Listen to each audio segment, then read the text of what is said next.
So I thought, well, I'll just go be kind of rich for a while. After you take a few trips, after you start getting back in shape and, work on your golf handicap, after a few months of doing all that stuff, I came home after dropping my kids at school and I turned on my computer and there was nothing there. It was like, you have no mail. You're listening to Financial Grownup with me, certified financial planner Bobbi Rebell, author of How to Be a Financial Grownup. And you know what? Being a grown-up is really hard, especially when it comes to money. But it's okay. We're going to get there together. I'm going to bring you one money story from a financial grown-up, one lesson, and then my take on how you can make it your own. We got this. Hey grown-ups, if you are like me, you love to read, but if we're being honest, it doesn't happen. The time just flies and the intention does not become reality. So do what I do. Get the intel you want in a way that matches your schedule. I recently started using the Blinkist app and I love it. It puts the content of books that you want to read into powerful summaries called blinks, usually just a minute at a time. A whole book can be 15 minutes-ish, just like this podcast, right on your favorite device. Text or audio, totally fits your lifestyle. I am obsessed. Go to bobbirebell.com/Blinkist for a free trial and to support the show. Okay, my friends, it is pretty common these days to feel overwhelmed from so much communication and so much information coming at us from all of our devices. But what if, as you heard our guest say, you actually had no mail and everyone around you was working and you were not working? It happens. FIRE, financial independence, retire early, can be not all that awesome for some people, as we will hear from comedian and podcaster Paul Ollinger. First, a quick welcome to everyone. If you are new, so glad you found us. We talk to high achievers here on the Financial Grownup podcast who share money stories that impacted their life. And most importantly, they give us the lessons from those experiences and some everyday money tips as well. Today, that guest is former Facebook executive Paul Ollinger, who, as you will hear, took his cash and decided to go be rich for a while. Here we go. Hey, Paul Ollinger, you're a financial grown-up. Welcome to the podcast. Thank you for having me, Bobbi. We've been chatting before I hit record, and you already have me laughing up a storm because you are, of course, now a stand-up comedian. You're also the author of You Should Totally Get an MBA, which came out a few years ago, and the host of your very own podcast called Crazy Money. And your claim to fame is that you gave up a lucrative career as a Facebook executive to chase your dream. And you did basically retire. I mean, we like to use the term FIRE, financial independence, retire early. You basically did that at age 42. And that brings us to your money story. Yeah, I did quit at 42 and I left Facebook without a plan. I just thought, hey, I have enough money. I don't want to work and be stressed out all the time. I don't want to be away from my family. I want to be close to my mom who's sick.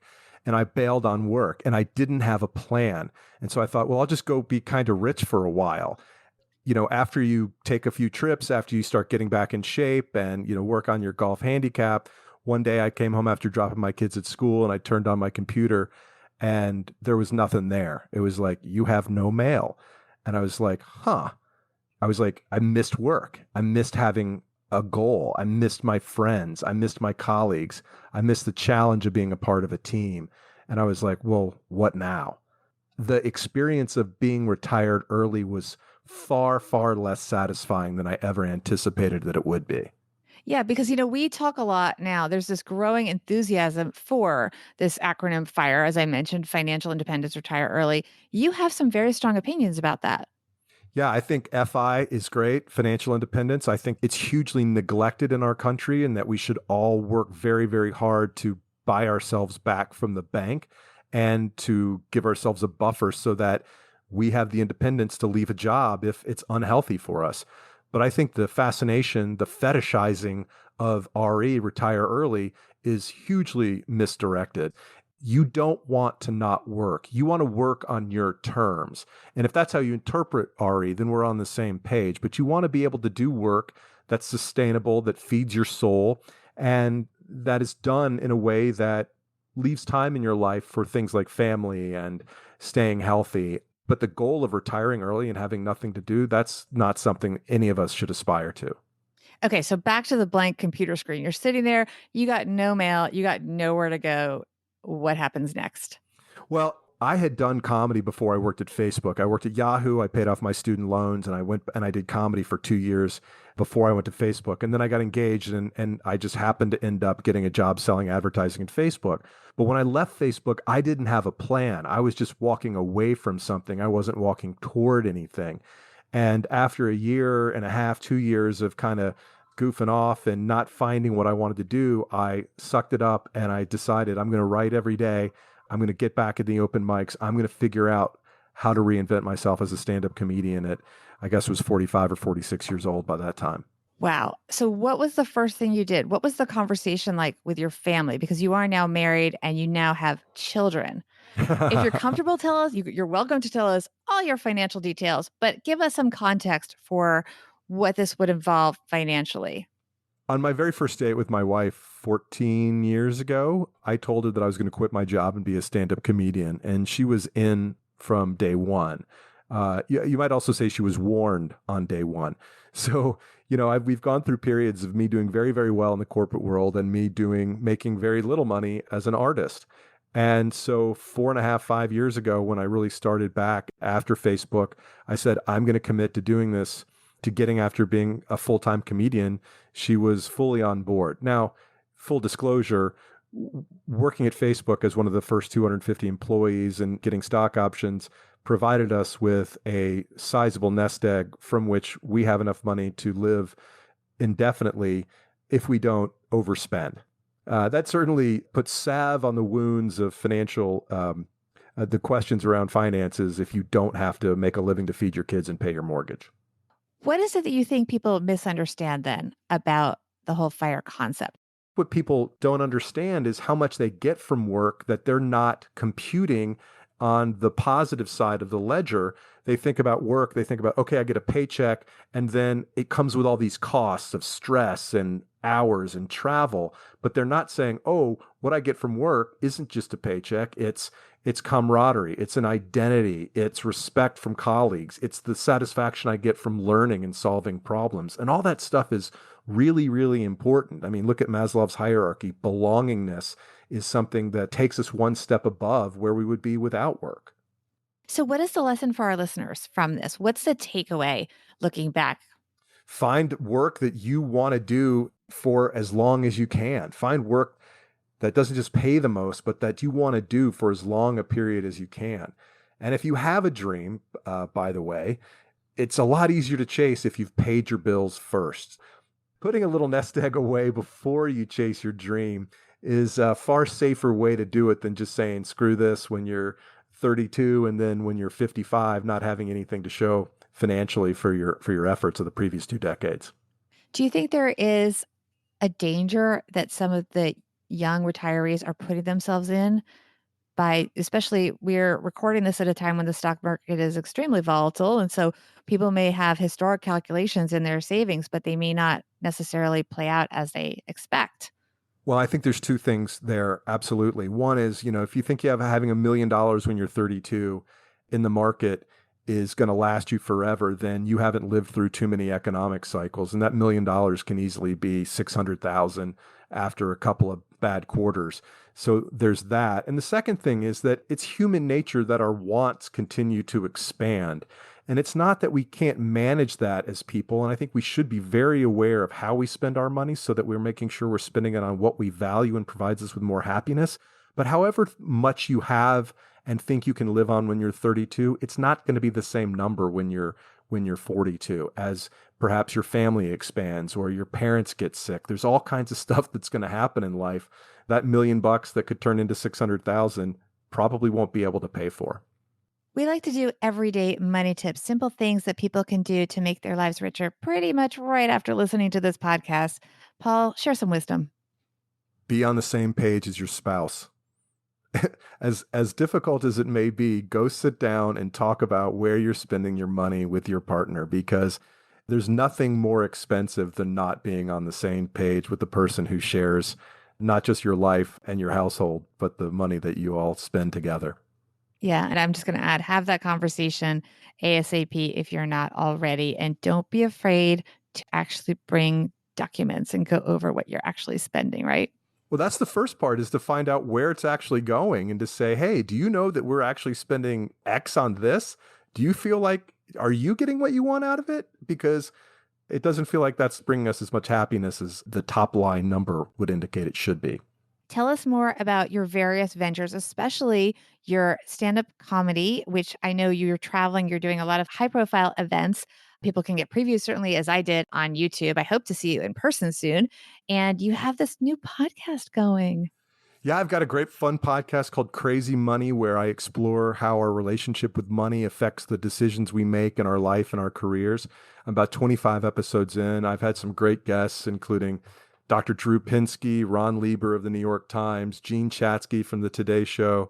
Just last week, I booked a Nobel Prize winning economist who I'll be recording an interview with in a couple of weeks. And then I just have everyday people like my dad. I talked to my 92-year-old father about what it was like to raise 6 of us filthy animals in a crowded house on a pretty modest salary. And it was a really eye-opening discussion. Where can people follow you on social media and learn more about you? You can find me on my website, paulollinger.com. That's Ollinger. My comedy dates are up there. I'll be in New York soon. I'll be in Atlanta, where I live, pretty often over the next few months. And you can follow me on Instagram and Twitter at Paul_Ollinger. Awesome. Thank you so much, Paul. Thank you for having me, Bobby. It's great to meet you. Before we get to my take on the interview, I have some exciting news to share with everyone. I recently became totally obsessed with an app. It is called Blinkist. It summarizes books to just about 15 minutes. Yeah, kind of like this podcast, about 15 minutes. In fact, you can even listen to 1-minute chunks at a time. They call them blinks.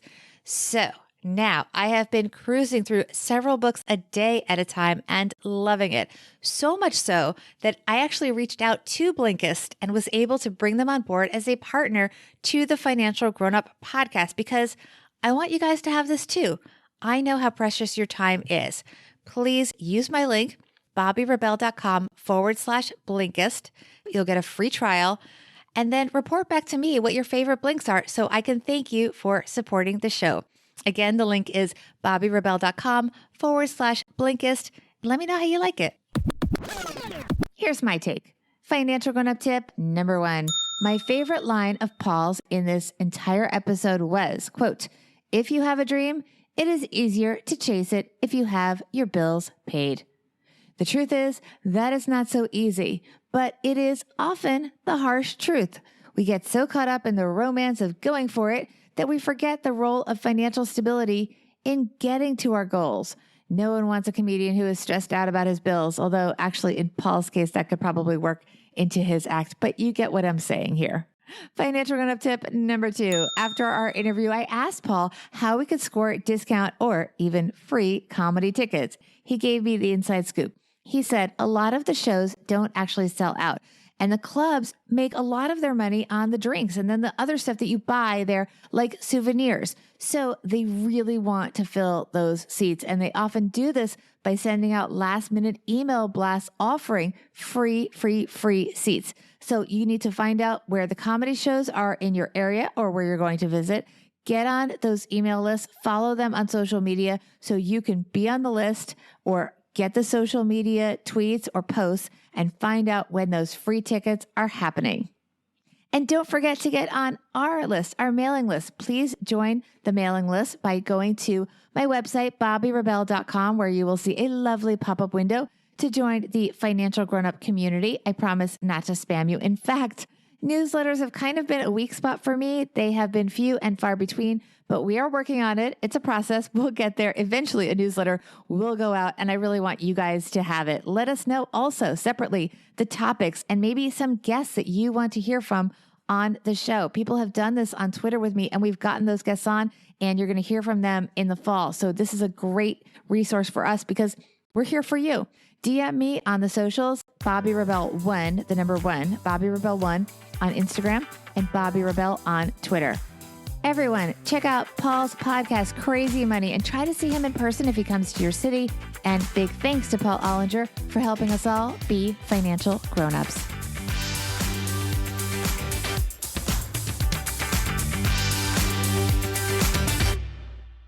Financial Grown-Up with Bobby Rebell is edited and produced by Steve Stewart and is a BRK Media production.